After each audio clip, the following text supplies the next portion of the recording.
Hello, in the previous video I explained the load execution method for executing the test case. Now it is time to analyze the system information.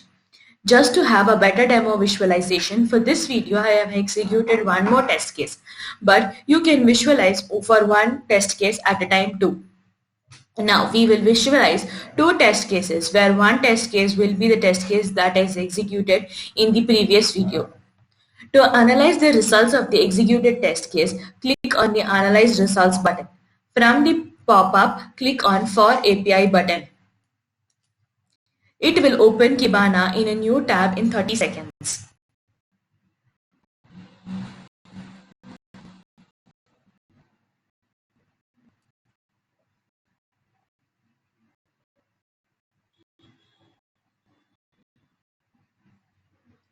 This will show the system information like CPU and memory usage during the execution of the test case.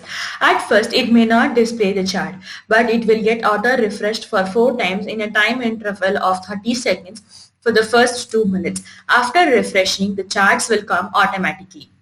There are 4 charts. The first and the second chart displays the utilization of CPU and memory for each test case marked in the index.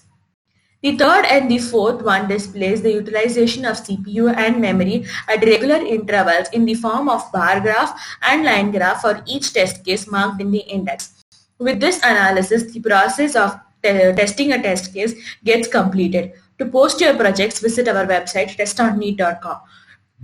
For further more assistance, contact us on sales@testonneed.com. Do connect with us on our Twitter and LinkedIn accounts. Stay tuned. Thank you.